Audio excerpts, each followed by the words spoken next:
પડે. આ 7 પ્રકારના શરીર છે, માત્ર એક શરીર નથી. તો આ ફિઝિકલ બોડી છે, એનું મૃત્યુ થાય છે.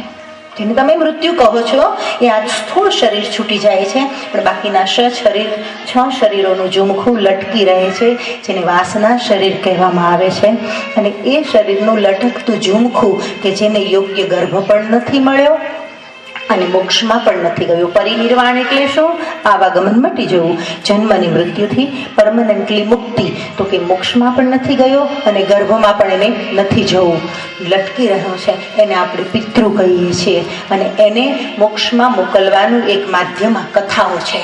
હવે ક્રાંતિકારી લોકોને અથવા તો ધર્મના નામે જે ઢોંગ ધતિંગ ચાલી રહ્યા છે અને એનાથી કંટાળી ગયેલા લોકોને અથવા તો જાગૃત લોકોને એમ થાય કે આ શું બધું નાટક છે, એ કથાઓ દ્વારા એ બધા મોક્ષમાં કંઈ જતા હશે.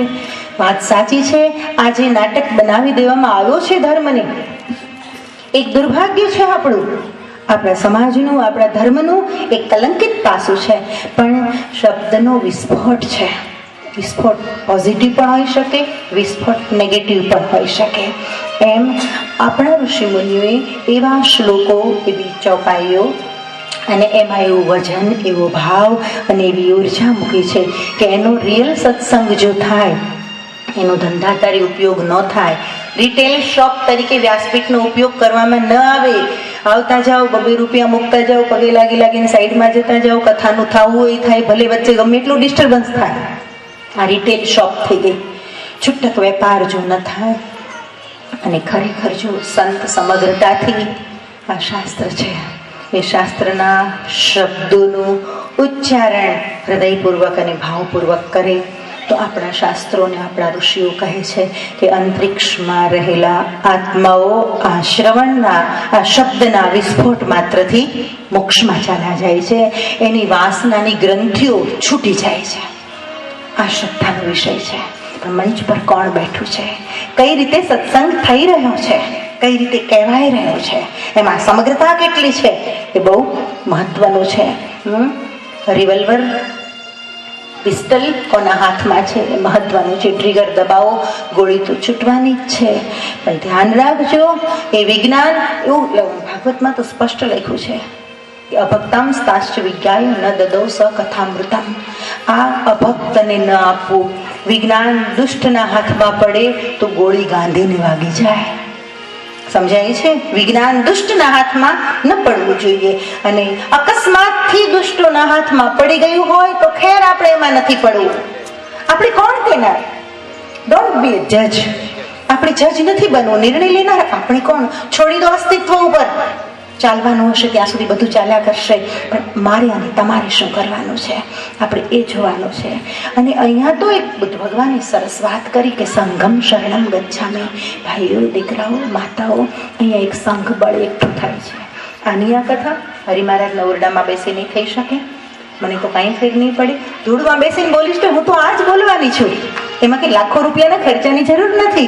હું એમ કહું છું કરોડો રૂપિયા ખર્ચવાથી પ્રદર્શન થઈ શકે. હું કહું છું મને પ્રદર્શનની જરૂર નથી, તમે આત્મદર્શન કરો એની જરૂર છે. તમારા હૃદયમાં જે રામ બેઠેલો છે એને તમે જુઓ. અને મારી વાણી આત્મદર્શન માટે છે, પ્રદર્શન માટે નથી. ઘણીવાર મને લોકો કહે કે માં તમારું એજ્યુકેશન કેટલું લીલાધરભાઈ, તમારું નોલેજ કેટલું, ક્યાં ના ક્યાં માં તમે અભ્યાસ, જિંદગી તમે અભ્યાસમાં જ કાઢી અને આ 5-25 માણસો વચ્ચે નાના નાના આયોજનોમાં તમે હા પાડો છો. ત્યારે હું એમ કહું છું કે હું શેઠિયાઓની સંત નથી. નાનામાં નાનો માણસ પણ જેનામાં સત્ય પડ્યું છે, હું એની સંત છું. નાનામાં નાના માણસની આંગળી પકડીને મારે એને ઊભો કરવાનો છે. હવે અમે જો એ બધી આળ પંપાળમાં, ડીંડકમાં, નાટકમાં, સ્ટન્ટમાં પડી જશું તો નાનો માણસ ક્યાં જશે? ઘણા લોકો એવા છે જેનામાં સમગ્રતા છે, જેનામાં લાગણી છે, ભાવ છે.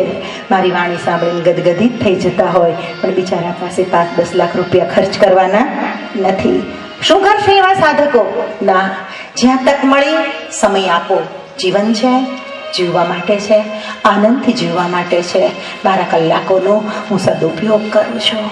સંઘબળ વધતું જશે. જોજો, આજે આટલા માણસ છે ને, 3 દિવસ પછી જોજો તમે, આ સંઘબળ વધતું જશે. મારામાં શક્તિ હશે, સમગ્રતા હશે, મારી વાણીમાં તાકાત હશે, તો ઓટોમેટિક લોકો આવવાના જ છે.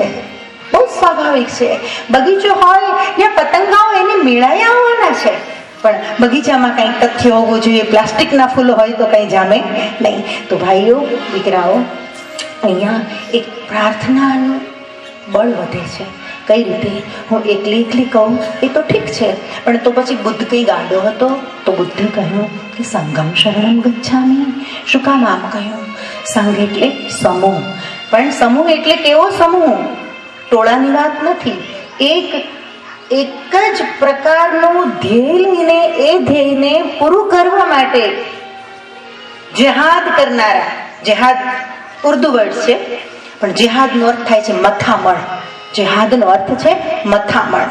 તો કે એક જ સારા ધ્યેયને વળગી રહીને એ માટે મથામણ કરનારો એક ચોક્કસ આસ્થાપૂર્વકનો સમુદાય, એનું નામ સંઘ. તો હું તમને એમ કહું છું કે તમે અહીંયા મંડપમાં આવ્યા એટલે સંઘનો એક ભાગ બની ગયા, સંઘનો એક અંશ બની ગયા. અને આપણો એકમાત્ર ધ્યેય છે, સાંભળજો, અહીંયા તમારું વ્યક્તિગત કોઈ અસ્તિત્વ જ નથી, કોઈ સ્પેશિયલ નથી, અહીંયા કોઈ વીઆઈપી નથી, ઇવન હું પણ નહીં. મારી અમુક મર્યાદાઓ હોય વક્તા તરીકે, એ વાત જુદી છે, પણ કોઈ સ્પેશિયલ નથી. તમે એમ માનતો હું કંઈક સ્પેશિયલ, ના, કોઈ સ્પેશિયલ નથી, બધા જ સરખા છે. તમે દરેકે દરેક એક સાંકળની કડી છો, સંઘના એક અંશ છો. અને એક એવો સંઘ આ 9 દિવસ દરમિયાન આપણે તૈયાર કરવાનો છે કે અહીંયા આવનારી દરેકે દરેક વ્યક્તિનો એક જ આધ્યાત્મિક સંકલ્પ હોય કે આત્મકલ્યાણ અને વિશ્વ કલ્યાણ. શું? આત્મકલ્યાણ અને વિશ્વ કલ્યાણ. કે આ શબ્દોના વિસ્ફોટથી પહેલા મારા પર અસર થશે, પછી મારું સત્ય ઉજાગર થશે, અને મારા સત્યની અસરથી, મારી પ્રાર્થનાથી બ્રહ્માંડમાં, અંતરિક્ષમાં રહેલા આત્માઓનું પણ કલ્યાણ થશે. આવો એક સંઘનો જ્યારે ભાવ જાગે ત્યારે અંતરિક્ષમાં રહેલા આત્માઓનું પણ મોક્ષ થાય. તાકાત છે આપણામાં, તાકાત છે, સમજો. તો અહીંયા ભગવાન વેદવ્યાસે આ કથાઓની પરંપરા જ એટલે ઊભી કરી છે ભાઈઓ, માતાઓ, કે સંત એકલો કામ કરે એના બદલે તમે બધાએ મારા હાથ પગ બની જાઓ, મારું બળ બની જાઓ. સંઘમ શરણમ ગચ્છામિ. આખો સંઘ જ્યારે તૈયાર થાય અને હજારો માણસનો પ્રાર્થના પૂર્ણ હૃદય અહીંયા જ્યારે બેસીને રામ રામ બોલે તોય ભલે, કૃષ્ણ કૃષ્ણ બોલે તોય ભલે, અલ્લાહ અકબર બોલે તોય ભલે, અને જય અંબે જય જગદંબે બોલે તોય ભલે, પણ એ પ્રાર્થનામાં એવી તાકાત છે કે વાતાવરણને બદલી નાખશે, બદલી નાખશે. કોઈ કહે આની કોઈ સાબિતી? હું સાબિતી આપું. રામકૃષ્ણ પરમહંસની પાસે કોઈ દોડડાયો ગયો, અને દોડડાયો માણસ જઈને રામકૃષ્ણ પરમહંસને કહ્યું કે તમે કહો છો પ્રાર્થનામાં બહુ તાકાત છે, સારા શબ્દોમાં બહુ તાકાત છે, એની સાબિતી શું? એટલે રામકૃષ્ણ પરમહંસે આવડી ગાળ દીધી. તમે કહેશો આવું હોય, સંત ગાળ બોલે, પણ ઘણાને પ્રેક્ટિકલ સમજાવવું પડે. શઠમ પ્રતિ શાઠ્યમ ખોલ્યા, જરા વજનદાર આવડી ગાળ ઠપકારી એટલે ઓલો લાલ ચોળ થઈ ગયો, ઉભો થઈ ગયો, ક્રોધ ક્રોધ ક્રોધ ક્રોધ. રામકૃષ્ણ પરમહંસે બાવડું પકડી, બેસી જા બેઠા. તો કે આવડી બધી મોટી ગાળ મને દીધી, મારું કઈ વાંક? તો કે તું એમ કહેતો હતો કે શબ્દની અસર હોઈ શકે, પ્રાર્થનાની અસર હોઈ શકે. સાંભળ ભાઈ, મેં તો હજી તને એક જ શબ્દ આપ્યો છે, એ શબ્દથી તારો રોમ રોમ સળગવા માંડ્યો. જો ખરાબ શબ્દની આટલી અસર હોય તો સારા શબ્દની કેવડી અસર હોય.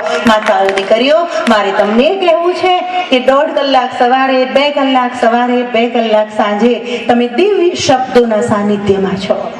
સમજાય છે? પાટિયા ભાંગશો, ગામની 50 ખોટી વાતો તમારા મગજમાં જશે. કેટલાય બધા અસત્યો તમારી સામે સત્ય બનીને આવશે, કેટલાય બધા અસત્યોને લોકો અસત્ય બનાવી દેશે. ઘરમાં બેઠા હશો તો જાણે અજાણે પણ છોકરાઓને કંઈક વઢવું કે એમની એક્ટિવિટીઝમાં આપણું ધ્યાન જવાનું છે. હું દરેકે દરેક ભાઈઓને, સાધકોને, માતાઓને, દીકરીઓને કહું છું, અહીં આવીને તમે બેસશો તો એક પણ ફાલતુ વાત તમારા મગજમાં કોઈ નાખવાનું નથી. તમે આની સિવાય બીજી કોઈ જગ્યાએ હશો તો તમારી આંખો ઉપર, તમારી જાણ બહાર તમે કેટલો બધો અત્યાચાર કરો છો. તમારો આ કેમેરો રોજના 20,000 ફોટાઓ ખેંચે છે, તમને નથી ખબર કે એમાં કેટલા ગંદા ફોટાઓ ખેંચાય છે. અનિચ્છાએ પણ તમારું ધ્યાન ન હોય, કેમેરાની ચાપ તો ચાલુ જ છે, રોડ ઉપર ચાલ્યા જાવ, કોઈ ગંદુ દ્રશ્ય કેમેરામાં ઝડપાઈ ગયું, પછી મોઢું ફેરવી લઈએ, આંખ બંધ કરી લઈએ, પણ દ્રશ્ય તો ઝડપાઈ ગયું, એ ઝડપાઈ ગયું. તો ભાઈઓ દીકરાઓ, મારે ખાસ કહેવું છે કે તમને ખબર નથી માતાઓ કે આખો દિવસ તમે તમારા કાન ઉપર કેટલો બધો અત્યાચાર સહન કરો છો. ન સાંભળવાનું સાંભળવું પડે છે, ન જોવાનું તમે જુઓ છો, ન બોલવાનું તમે બોલો છો, અથવા તો વી હેવ ટુ સ્પીક, બોલવાની લોકો આપણને ફરજ પાડે છે, છૂટકો જ નથી. રામકૃષ્ણ પરમહંસને ફરજ પાડી તો તમે કઈ વાળી ન બોલો, બોલવાની ફરજ પાડે છે. પણ જ્યારે તમે આવા કોઈ આધ્યાત્મિક મિશનમાં જોડાઈ જાઓ છો, આવા સત્સંગમાં આવીને જ્યારે બેસી જાઓ છો, ત્યારે ઘણા બધા ખોટા દ્રશ્યોમાંથી તમારી આંખો બચી જાય છે, ફાલતુ વાતોથી તમારા કાન બચી જાય છે, તમારા મગજની ઉર્જા, તમારું મન દૂષિત થતું બચી જાય છે. ભાઈઓ, માતાઓ, આજની ભૂમિકા આટલી બાંધીને મૂળ વિષય તરફ હું આગળ વધું છું. યમન અને જન્મે જય કો વ્યાસ સુનાયા. અહીંયા લખ્યું છે કે આ કથા સૌથી પહેલાં કોને સંભળાવી. ટૂંકમાં કહું છું, ગઈકાલે કહ્યું હતું, આજે રિપીટ કરું છું કે સૌથી પહેલો વિશ્વનો બ્રહ્માંડનો પ્રથમ ઋષિ કોણ? Very good. હું એટલે પૂછું છું કે તમે યાદ કેટલું રાખો છો. કારણ કે ભલે મગજમાં ઉતરવાથી કંઈ તમે જ્ઞાની નથી થઈ જતા, સમજી લેજો. તો પુસ્તકો એ સાચવી રાખે છે જ્ઞાનને, પણ કહેવાનું તાત્પર્ય અહીંયા પડ્યું હશે તો ક્યારેક ત્યાંથી નીચે ઉતરશે, અહીં સુધી આવશે, પણ પહેલા અહીં પહોંચવું જરૂરી તો છે જ. તો વિષ્ણુ વિશ્વના સર્વપ્રથમ દાર્શનિક કહો, ચિંતક કહો, ઋષિ કહો કે મુમુક્ષુ કહો, અને વટસ્ય પત્રસ્ય પુટેશ આનમ. દેવી ભાગવતની કથાનો આરંભ કઈ રીતે થાય છે કે મહા પ્રલય થયો, જળ બંબાકાર થયો. એ વખતે એક બાળક વડલાના પાનમાં પડેલું હતું. એને પ્રશ્ન થયો, હું ક્યાંથી આવ્યો, મને કોણે ઉત્પન્ન કર્યો, આ મહાસાગર કઈ રીતે, મારું અસ્તિત્વ કઈ રીતે? આવો પ્રશ્ન આપણને થતો નથી, થવો જોઈએ. આત્યંતિક સત્યને સમજવા માટે માત્ર તમારા માતા પિતા છે એ તો એક સાધન છે દુનિયા ઉપર તમને મોકલવા માટેનું, પણ ઓરિજિનાલિટી કઈ તમારી, તમારું હકીકતનું ધામ કયું, તમે ક્યાંથી આવ્યા છો, એ પ્રશ્ન તમને થવો જોઈએ મનમાં. થશે, આજ નહીં તો કાલ ચોક્કસ થશે. સત્સંગમાં આવ્યા છો તો પ્રશ્ન વિષ્ણુને થાય છે, મને પ્રગટ કોણે કર્યો? આ આખું બ્રહ્માંડ પાણીમાં ડૂબી રહ્યું છે, ડૂબાડનાર શક્તિ કોઈ છે અને મને બચાવનાર શક્તિ પણ કોઈ છે. અને આ પ્રશ્નમાંથી એમને જગતજનની જગદંબાનું દર્શન થયું. જગદંબા પ્રગટ થયા, 21 સ્વરૂપોમાં પ્રગટ થઈને એમને જ્ઞાન આપ્યું કે સર્વ ખલવિદ મેવાહમ નાન્યદસ્તિ સનાતનમ. વેદ વાક્ય છે કે હે વિષ્ણુ, જગતમાં સત્ય કાંઈ હોય તો એકમાત્ર હું છું, એટલે કે શક્તિ સિવાય બીજું કશું જ સત્ય નથી. અને વૈજ્ઞાનિકો પણ સ્વીકારે છે કે ઉર્જાનો ક્યારેય નાશ થતો નથી, એનું રૂપાંતરણ થાય છે, એમાં પરિવર્તન થાય છે, એમાં ફેરફારો થાય છે, પણ ઉર્જાનો ક્યારેય નાશ થતો નથી. તો ઉર્જા સ્વરૂપે દયા, માયા, ક્ષમા, અનેક વાર કાલ કીધું, છોડો. અને આ વાતો 9 દિવસ સુધી રિપીટ થયા જ કરવાની છે. આગળ વધીએ છીએ. અને એ જગદંબાએ જ્યારે વિષ્ણુને ઉપદેશ આપ્યો, મારા સિવાય કશું જ સનાતન નથી. સનાતન એટલે જેનો ક્યારેય નાશ ન થાય, એ માત્ર હું છું, બાકી બધું જગત નાશવંત છે. અને ત્યારે વિષ્ણુ જગદંબાની ઉપાસનામાં લાગી ગયા. એ જ પોતાનો અનુભવ ભગવાન વિષ્ણુએ બ્રહ્માને આપ્યો, એ જ અનુભવ પાછો બ્રહ્માએ લીધો. બ્રહ્માએ જ્ઞાન નારદને આપ્યું, નારદે વેદવ્યાસને આપ્યું, અને વેદવ્યાસજીએ મહારાજ જન્મેજયને આપ્યું. જન્મેજય પેલા લોકોએ સમજો અનેક રીતે ઈશ્વરની લોકો ઉપાસના કરે છે. એક જ્ઞાની પુરુષોની ઉપાસના છે જેને સાત્વિક ઉપાસના કીધી છે. હવે મહત્વનો મુદ્દો આવે છે. તો ફિલોસોફીમાંથી થોડાક આપણે કઠોર ધરતી ઉપર આવીને જો હું વાત કરું, પેલું પણ સત્ય છે, આ પણ સત્ય છે. માતાઓ, દીકરીઓ, 2 રીતની ઉપાસના છે. આમ તો 3 પ્રકારની, સાત્વિક, રાજસી અને તામસી. પણ એ આખા યજ્ઞના પ્રકારો આવશે ત્યારે સમજાવીશ. પણ ખાસ તો 2 પ્રકારના લોકો હોય છે. એક તો જ્ઞાની પુરુષો કે જેને કાંઈ મેળવવું નથી, જેને કાંઈ જોઈતું નથી, જેની ઈશ્વર પાસે કોઈ માંગ નથી, કોઈ કોન્ટ્રાક્ટ નથી, કોઈ સોદાબાજી નથી. શું કામ ઉપાસના કરે છે? બસ કવિતા શું કામ લખે તો કેને આનંદ આવે છે એટલે લખે છે. એમ એક પ્રકારનો ભક્ત કેને મોજ આવે છે એટલે ભગવાનને ભજે છે, એની મોજથી ભજે છે. મને કોઈ પૂછે કે શું કામ શાસ્ત્રની રચના કરો છો, હું કહું મારી મોજ, મને આનંદ આવે છે. સમજાય છે? તો એક પ્રકારના ભક્તો છે કે એ સત્યને જાણી લીધું છે ને એને ખબર છે કે આમાં જ મજા છે, બીજું કાંઈ કર્યા જેવું નથી, એટલે એ લોકો એ કરે છે. અને બીજા પ્રકારના કે જેને કંઈક ડિમાન્ડ છે, કંઈક દુઃખ છે, ક્યાંક પીડા છે, કંઈક સ્વાર્થ છે, એટલે ભગવાનને ભજે છે. અને વેદવ્યાસે બંનેને અપનાવ્યા છે. વેદવ્યાસે સંતોની આ ઉદારતા છે કે કાંઈ વાંધો નહીં, સ્વાર્થથી તો સ્વાર્થથી, મતલબથી તો મતલબથી, અરે ભલે ધર્મનો નશાની જેમ તો ઉપયોગ કરતો હો કે 2 કલાક અહીં બેઠો હો ત્યાં સુધી તારા જીવને સારું લાગતું હોય. જેમ દારૂડિયો દારૂ પીવે ને ઘડીક વાર બધું ભૂલી જાય, એમ મોટાભાગના લોકો ધર્મનો ઉપયોગ નશાની જેમ કરે છે કે 2 કલાક ડાયા ડમરા થઈને મજા આવી ગઈ, હાશ શાંતિ મળી, પછી ભલે એના એ હોય પણ છતાંય હું કહું છું કે દારૂ પીને ફેફસા અને મગજ બગાડવા વાળા કરતા અહીંયા આવીને બેસનારા હજારો વાર સારા છે, હું એને વંદન કરું છું. 2 કલાક નશો રામનો રહ્યો ને, નશો રહ્યો તો સત્યનો રહ્યો ને માતાઓ, એમાં કાંઈ ખોટું નથી. और एक बार जो व्यसन हो गया ना तो पीते जाओ जो अंदर से ही उभरती है, पीते जाओ जो अंदर से ही उभरती है. ना प्यास कभी ये बुझती है, ना आस कभी ये टूटती है, ना प्यास कभी ये बुझती है, ना आस कभी ये टूटती है. जो पीते जाओ जो अंदर से ही उभरती है. यह मैकश मैं खाने दोनों है एक, कभी भी ना है जुदा. આ એક એવું પીઠું છે કે અહીંયા मैकश અને मैखाना, पीने वाला और पिलाने वाला और दारू का पीठा तीनों अंदर है, तीनों अंदर, कहीं भी बाहर जाने की जरूरत नहीं है. यहाँ मैकश मैखाना और पिलाने वाला साकी, यहाँ मैकश मैं कहने दोनों है एक, कभी भी ना है जुदा. हम लेते हैं उस मैं का नशा, हम लेते हैं शराब, लोग दुनिया भी पीती है, हम भी पीते हैं, साधु संत भी, लेकिन वो शराब अलग अलग प्रकार की है. हम लेते हैं उस मैं का नशा जो अंदर से ही उभरती है, हम लेते हैं उस मैं का नशा जो अंदर से ही उभरती है. और वह मैं बड़ी प्यारी है, वह मैं जो मैं એટલે અહંકાર અને मैं आई शराब, ईश्वर की शराब जिसने एक बार पी ली ना उसका अहंकार मर जाता है. साधु संग बैठ बैठ लोक लाज खोई, मेरे तो गिरधर गोपाल दूसरे ने कोई. मीरा ने पी ली थी तब तो वो फिर नाचे बीच बाजार. लोग कोई भी अर्थ लगा ले गजल का, लेकिन बात तो यही है कि जो परमात्मा की शराब पी लेता है उसे किसी की शर्म फिर नहीं होती है.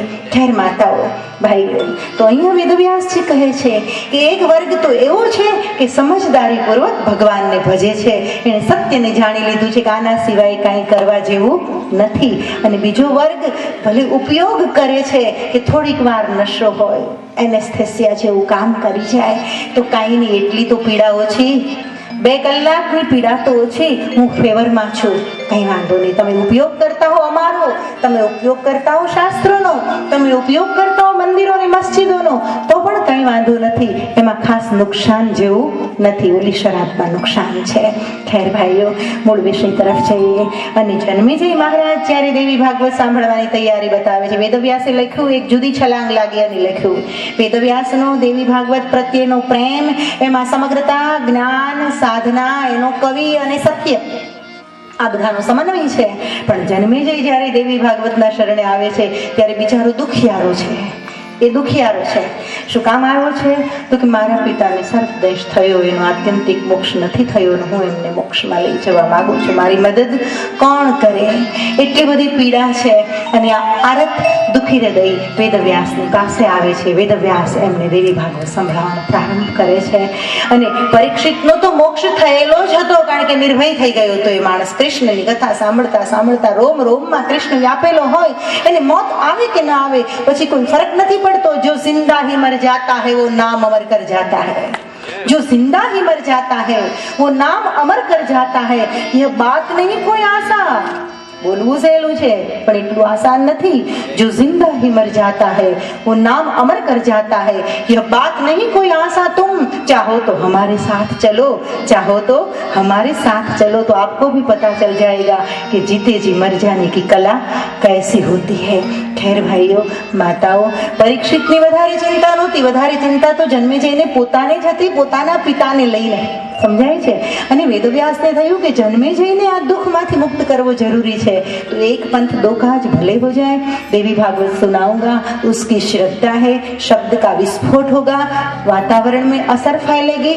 परीक्षित का जो બોડીલેસ બોડી છે, 7 પ્રકારના શરીરમાંથી શરીર વગરનું શરીર એટલે કે ફિઝિકલ બોડી જેની પાસે નથી, એ બોડીલેસ બોડી છે. એ પણ પરિનિર્વાણમાં, જેને સલ્વેશન કહે છે, મુક્તિ કહે છે, એ મોક્ષમાં ચાલ્યું જશે. અને જે સતત જન્મે જે દુઃખી થઈ રહ્યા છે, બાપને સર્પદંશ થયો એનાથી, તો જન્મે જઈનું દુઃખ પણ દૂર થઈ જશે સત્સંગના સત્યને પામી લઈને.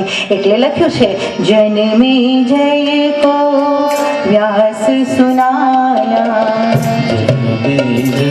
को व्यास सुनाया, जन्मे जय को व्यास सुनाया, जन्मे जय को व्यास सुनाया, ध्रुव परीक्षित मुक्ति पाया, ध्रुव परीक्षित मुक्ति पाया, ध्रुव परीक्षित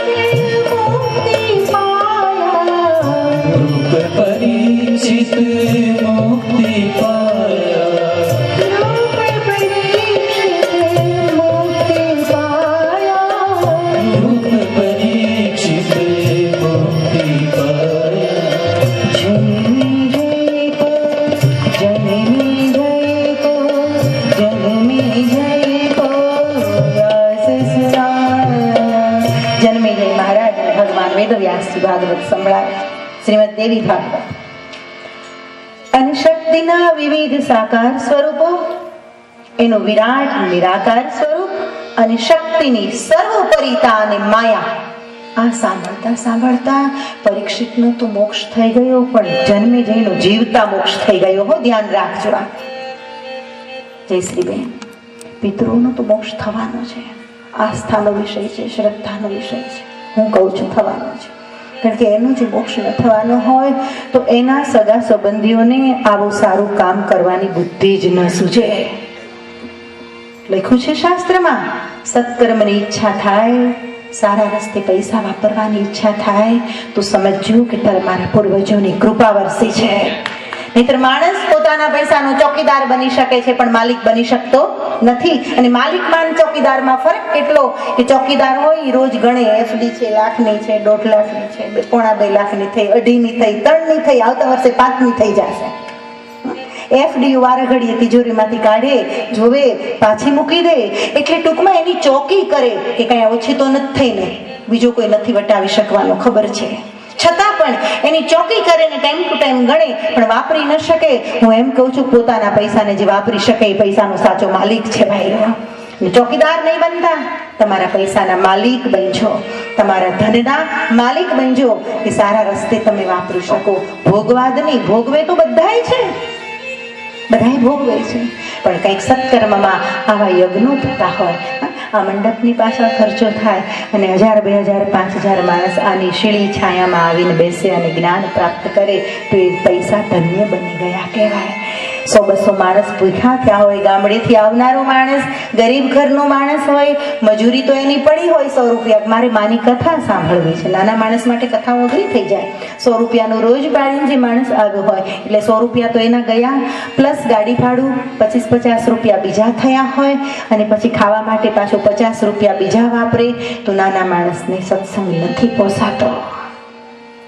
ત્યારે આવું રસોડું ચાલુ હોય અને એમાં ગામડેથી આવનાર માટે સારી વ્યવસ્થા હોય, પેટ ભરીને ભોજન કરી શકે. પછી દાળ રોટલા હોય તો ચાલે, લાડવા હોવા જરૂરી નથી, પણ સારી ભોજન વ્યવસ્થા હોય. તો આવા કાર્યમાં જેણે રૂપિયા વાપર્યા હોય, હું એમ કહું છું, એના ધનને ધન્યવાદ છે, એની લક્ષ્મીને ધન્યવાદ છે, પણ વિચાર નથી આવતો માણસને. અને આ વિચાર મૂળ થઈ ગયેલો માણસ, આપણો સમાજ વિચાર મૂળ છે, મને એની સાથે તકલીફ છે. વિચાર મૂળ નહીં થાવ, માણસ વિચાર મૂળ થઈ ગયો છે, જીવતો સર્પ થઈ ગયો છે, 2 પગવાળો સર્પ છે. પેલો સર્પ તિજોરી ઉપર બેસે, વાપરે નહીં, વાપરવા દે નહીં. એમ ઘણા માણસો મેં સાપ જેવા જોયા છે, પોતે ખર્ચ કરે નહીં, બીજાને ખર્ચ કરવા દે નહીં. ધ્યાન રાખજો, વિચાર જડ માણસ નહીં પોસાય. હદ થઈ ગઈ છે, સમાજ ટકી નહીં શકે.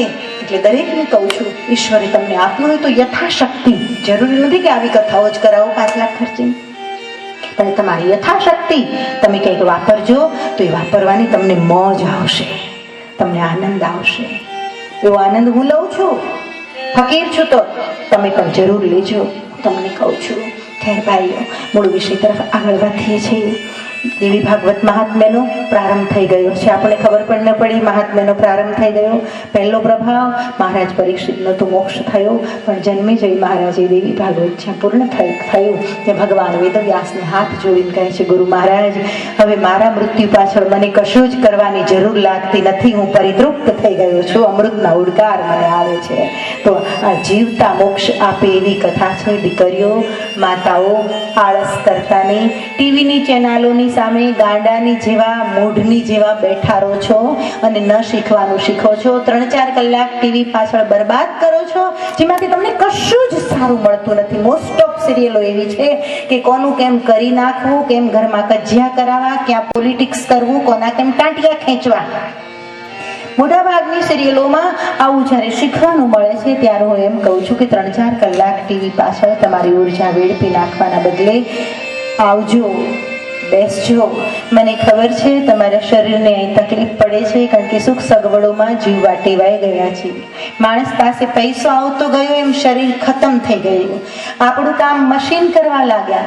કપડાં તો કે મશીન ધોઈ નાખે, વાસણ મશીનમાં સાફ થઈ જાય, લોટ બાંધવાનું મશીન. પહેલા તો આપણે લોટ ગુંદીએ ને ત્યાં આપણા મસલ સરસ મજબૂત, અત્યારે લોટ બાંધવાનું મશીન આવી ગયું. ભલા સાચું કહું છું, ખોટી વાત નથી.